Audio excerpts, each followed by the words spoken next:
안녕하세요. 헤드헌터 이직현입니다. 이번에는 이제 평판 조회를 이제 하셔야 될 때, 과연 그럼 이 평판 조회가 어떤 식으로 이게 진행이 되는 건지, 뭐 회사에서는 평판 조회를 해야 되니까 연락할 만한 사람 2명 내지 3명 전화 주시면 진행하겠습니다.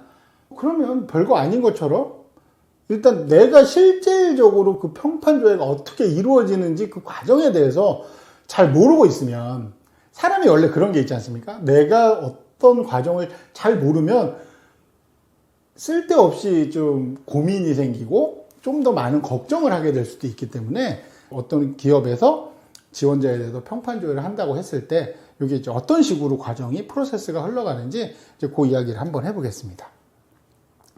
일반적으로 가장 많이 진행이 되는 경우는 일단 평판 조회 업체가 따로 있죠. 기업이 그 평판 조회를 전담하는 회사들이 있습니다.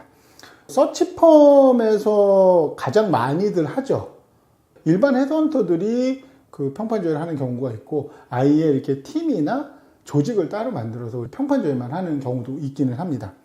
결국에는 평판 조회를 해야 될 사람, 이제 그 사람한테 사전에 우리 기업에서 당신의 채용을 위해서 평판 조회를 진행을 할 겁니다. 그거를 위해서 당신이 우리에게 조회처, 참고인 비슷한 얘기가 되겠죠. 조회처를 한 2명에서 3명 정도 이름이랑 연락처를 이제 받고 전달을 해주면, 그걸 가지고 그 평판 조회 하는 사람들이 그분에 이제 연락을 해서 누구님 소개로 평판 조회 때문에 연락을 드렸다 라고 하고, 실질적으로 평판조회 여러 가지 질문하면서 평판조회 리포트를 쓰게 되겠죠. 평판조회도 조금 이제 좀 종류가 있는 게, 어떤 경우는 좀 약식이 있습니다. 그 약식이라는 건 이제 공통 질문을 한 5개, 6개. 어떻게 알게 됐냐? 어떤 식으로 같이 근무를 했냐? 뭐 이 사람의 업무 스타일은 어떠냐? 뭐 성격은 어때요? 이런 식으로 뭐 간단한 질문을 한 5개 정도, 6개 정도를 그냥 그 조회처 받은 사람 2명 내지 3명한테 공통적으로 질문을 하고, 이제 그 내용을 이제 리포팅을 하는 경우, 그게 이제 하나가 있을 거고, 이제 좀 평판조회 대상자가 이제 직급이 좀 있거나 되게 좀 중요한 자리라고 생각을 하게 되면, 평판조회 리포트가 좀 굉장히 좀 길어지게 되죠. 분량이 좀 나와야 된다는 얘기거든요. 그러면은 이게 이 사람의 업무 스타일, 뭐 성격, 뭐 리더십, 커뮤니케이션 스킬, 근태, 뭐 여러 가지로 카테고리를 나눠서 그 한 카테고리마다 질문도 되게 많이 해요. 되게 여러 가지로 많이 합니다. 그러니까 그렇게 해서 되게 좀 길게 오래 하는 경우도 있어요. 그러니까 좀 간단한 경우는 한 명당 뭐 길어야 15분에서 20분이면 끝나지만, 좀 길게 하는 경우는 뭐 30분 훨씬 넘죠. 뭐 40분도 되고 1시간 정도도 하는 경우도 있습니다. 경우에 따라서. 그런 경우는 이제 사전에 미리 그 조회처한테 좀 이렇게 시간이 오래 걸릴 수가 있으니까 편한 시간에 연락을 달라, 뭐 이런 식으로 해가지고 사전에 좀 조율을 하죠. 그래도 이렇게 이야기가 길어지다 보면 이제 답변해 주시는 분들도 상당히 좀 힘들어하는 경우들이 있습니다.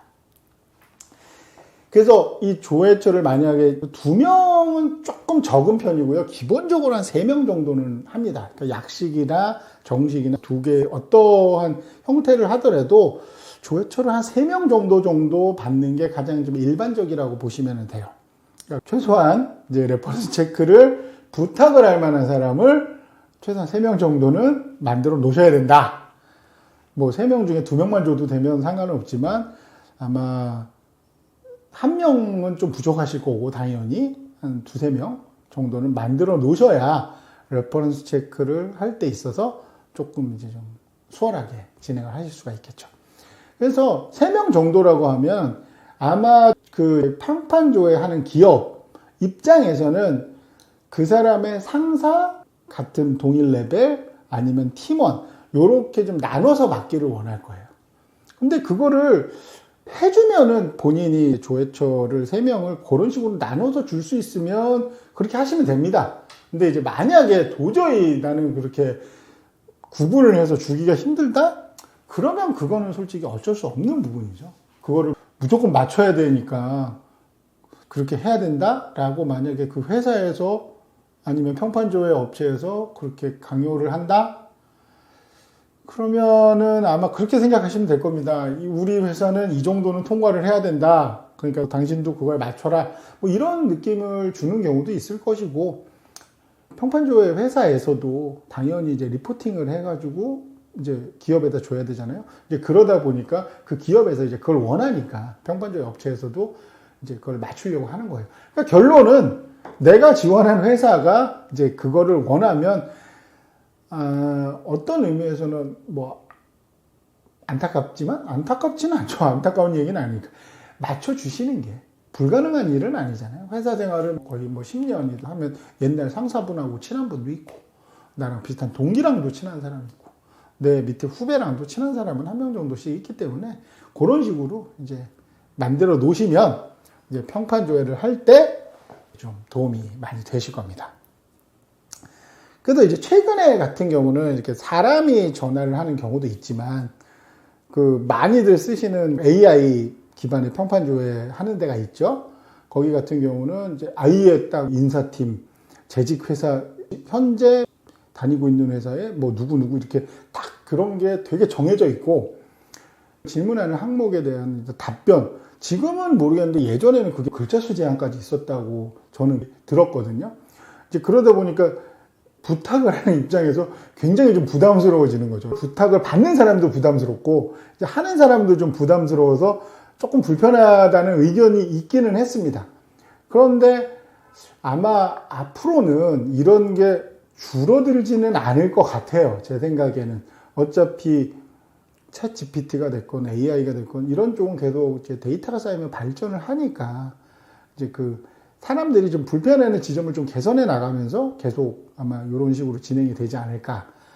아니면 이제 좀 아까 말씀드린 관리자급은 아마 사람이 직접 이제 이런저런 이야기를 하면서 그 사람에 대한 이야기를 잘 이끌어내는 그런 평판주의 전문가들이 있겠죠? 그런 사람들이 진행을 하게 될 겁니다. 그러니까 저도 예전에 다니던 서치펌에서 평판조회를 해본 경험이 있습니다. 여러 번 경험이 있는데 아시다시피 평판조회를 하면 좋은 이야기는 많이 나와요. 근데 이제 단점을 이야기를 잘 안 하죠. 평판조회를 할 때 우리가 제일 많이 하는 얘기가 그거잖아요. 적을 만들면 안 된다. 근데 아시다시피 누구에게 내 평판을 물어볼지를 내가 정하는 거잖아요. 그러니까 당연히 나랑 잘 아는 사람, 내가 좀 신뢰를 하는 사람, 그런 사람들의 연락처를 주기 때문에 그런 사람들이 평판조회 대상자에 대해서 안 좋은 얘기를 하는 거를 안 하려고 해요. 그러니까 굉장히 꺼립니다. 그리고 실질적으로 그렇게 친하지 않다고 하더라도 사람의 심정이 좀 그런 거거든요. 내가 진짜 저 사람이 너무 꼴보기 싫고 내가 옛날 회사에서 저 인간한테 당한 게 있으니까 너 한번 죽어봐라. 너 한번 당해봐라. 이렇게 악한 감정을 갖고 있지 않는 이상은 그냥 다 좋게 이야기를 해줍니다. 평판조회 같은 경우는.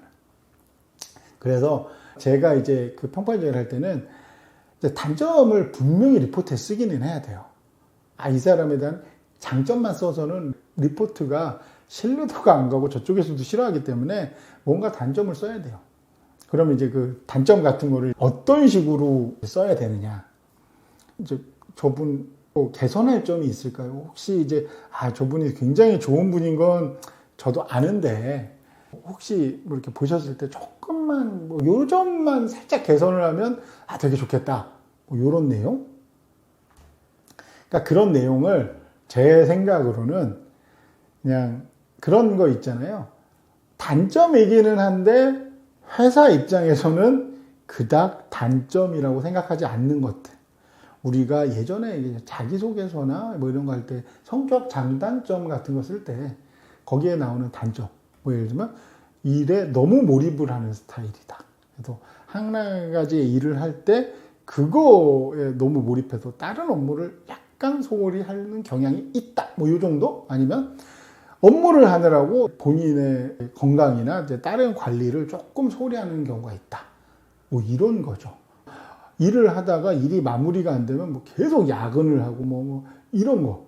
그래서 야근을 해서 좀 건강이 우려가 된다.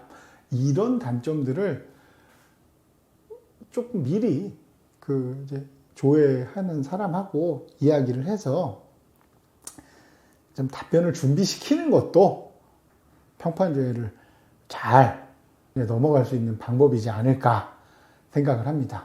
물론 이런 이야기를 기업 입장에서 들으면 좋지는 않겠지만 뭐 실질적으로 평판조회를 하시는 분 같은 경우는 이렇게 과정이 이런 식으로 진행이 되고 뭐 2명, 3명 이렇게 되기 때문에 요거에 대해서 하시면 되고, 어떤 경우는 이제 그 지정된 조회처 이외에 혹시 이분에 대해서 물어볼 만한 사람이 있느냐, 있으면 좀 알려달라라고 하는 사람들도 있긴 할 거예요.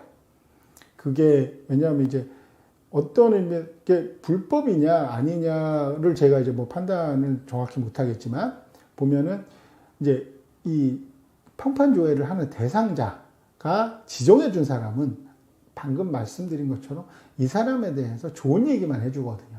그런데 이 지정하지 않은 누군가를 이 사람에 대해서 물어보면 생각 외로 이제 강점이 다른 여러 가지 주변의 이야기를 들을 수 있으니까 이제 그거를 좀 물어보는 사람들도 있다고는 합니다.